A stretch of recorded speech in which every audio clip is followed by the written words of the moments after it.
Someone breaks into your store. You call the police. They come, they write it down, they leave. He comes back.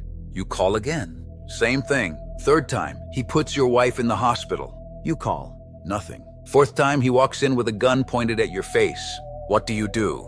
Because I know what I did. My name is Anthony Marchetti. I'm 72 years old.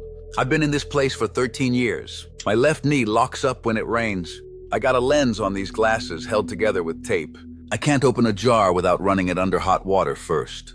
The state of Rhode Island says I committed homicide. You know what I call it? I call it the fourth time. Because the first 3 times, nobody called it anything at all. I opened Marchetti Hardware in 1989. Federal Hill, Providence, corner of Atwells and DePasquale. You know what a hardware store is in a neighborhood like that? It's not Home Depot. It's the place where Mrs. Carvalho comes in on a Saturday morning because her kitchen faucet's dripping and she doesn't know what washer to buy. It's where Tommy DeLuca brings his kid to pick out a doorknob for the treehouse he's building. It's where old man Rizzo sits on a stool by the register and tells me about the war for the 400th time. 22 years I ran that store. Every bolt, every hinge, every key I cut. I knew that store the way you know your own kitchen. My wife Gina did the books. She'd come in around noon with sandwiches wrapped in wax paper, same as my mother used to do for my father at his shop. Then it started, October 2008. 3 kids come in right before closing. Hoodies, faces covered. One of them had a knife. Took the register, $340, knocked over a shelf of pipe fittings on the way out. I called the police. They came, nice enough, wrote it down, gave me a case number. You know what a case number is? It's a receipt for nothing. It's the system's way of saying we acknowledge this happened without doing a single thing about it. Second time, January 2009. Same kids. I know because one of them had the same sneakers, white Nikes with a red stripe. Who forgets that? Same routine. Register. This time they took tools off the wall too. DeWalt drill, channel lock pliers, stuff I paid for. I called the police. Same thing, different case number. Same nothing. I gave him the security camera footage, both times. 2 tapes. I drove him down to the station myself. You know what they told me? We'll look into it. That was January 2009. They're still looking into it. Third time was March 14th, a Friday. My wife's birthday was the next day. I had a cake in the back in the office fridge. Gina was closing up the register.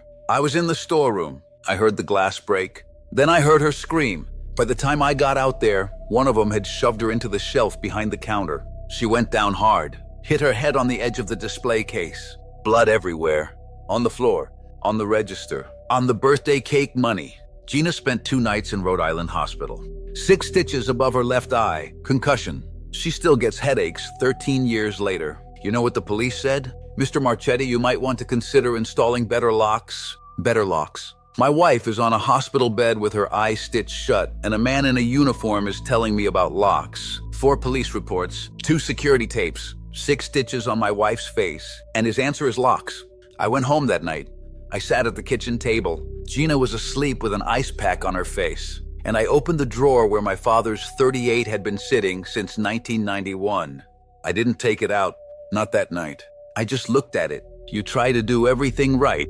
You call. You file. You cooperate. You install the locks. You hand over the tapes. You do everything they tell you. And then you realize they're not coming. Nobody's coming. And the drawer is right there. April 22nd, 2009. A Tuesday, I remember because Gina wasn't at the store. She hadn't come back since March. Couldn't. Every time the bell on the door rang, she'd flinch. So she stayed home, and I ran the store alone. 6:40 p.m., 20 minutes before closing. The store smelled like WD-40 and cut keys. It always smelled like that at the end of the day. The fluorescent over aisle 3 was flickering. I kept meaning to fix it. The bell rang, door opened. And I knew before I looked up. I knew the way you know a storm's coming before you see the clouds.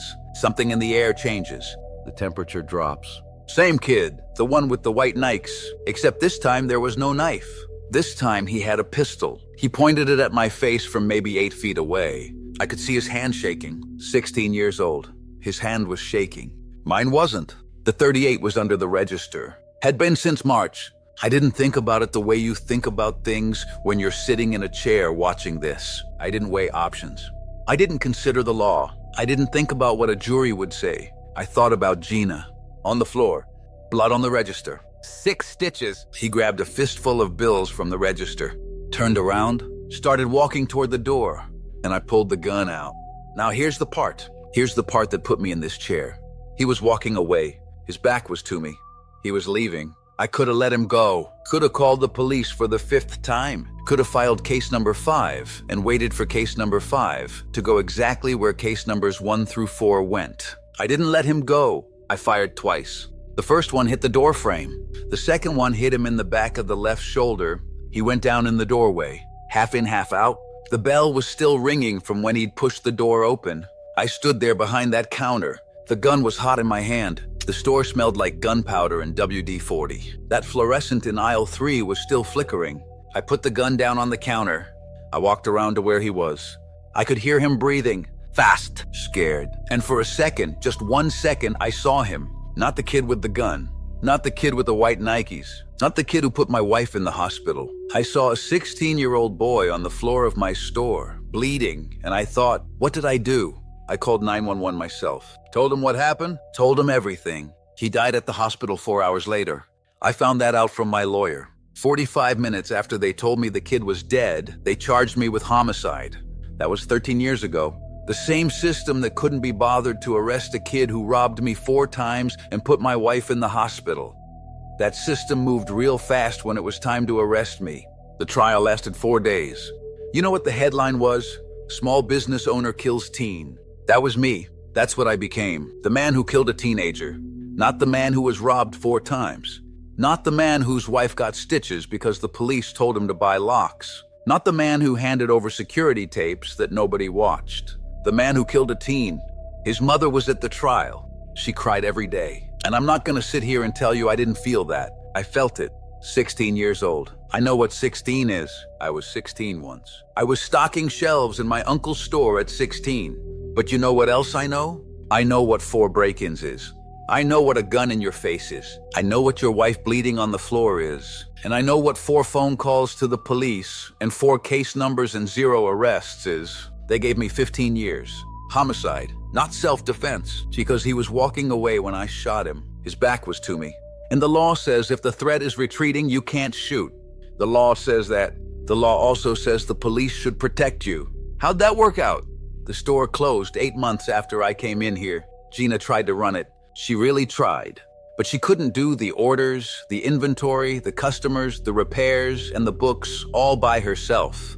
And every time she heard that bell on the door, she'd freeze. Same flinch, same march. So she shut it down, boarded it up. 22 years of Marchetti Hardware gone. My father's tools were still in the back room.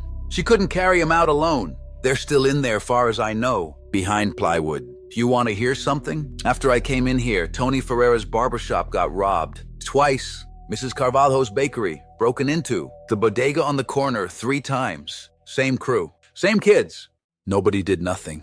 Nobody stood up because the last guy who stood up is sitting where I'm sitting. I protected that block for 22 years. Every broken lock, every stuck door, every fence that needed a bolt, I was there. And when I protected it the only way I had left, they took me off the block. And the block died. Gina visits once a month. She drives down from Cranston. She moved after the store closed. Couldn't live on Federal Hill no more. Too many people looking at her. Too many people who remembered the headline. She looks at me different now. Not angry. Not scared. Just different. Like she's looking at somebody she used to know. 13 years of plexiglass between us. You can't hold somebody's hand through plexiglass. You can't fix what's broken through a phone receiver. I was a man who fixed things. That's what I did. That's who I was. Broken pipe, I fixed it. Stuck lock, I fixed it. My whole life, I fixed things. I can't fix this. People ask me if I'm sorry. My lawyer asked. The parole board asked. The chaplain asked. Am I sorry a 16-year-old kid is dead? Yeah, I am. I think about it. I think about his mother at the trial. I think about what he could have been at 20, at 30. Maybe he would have turned it around. Maybe he would have been somebody. I don't know. I'll never know. But am I sorry I stopped a man with a gun who was pointing it at my face in a store that I built with my own hands after the system I trusted failed me 4 times, after my wife spent 2 nights in the hospital and nobody did a thing? No, I'd do it again. Not because I wanted to, because nobody gave me another option. I tried the right way 4 times. The right way doesn't work when nobody's listening. You're sitting there watching this. You got a store or a house or a family, and somebody keeps coming back, and you keep calling, and nobody comes. What do? Don't answer too fast, because I answered fast. And I've had 13 years to sit with that answer. It's the right answer, but it costs everything. I keep thinking about the store, not about the shooting, not about the trial, not about the headline. I think about the bell on the door, the sound it made when Mrs. Carvalho came in on a Saturday morning, the smell of cut keys and WD-40. I just want to fix one more thing. That's all.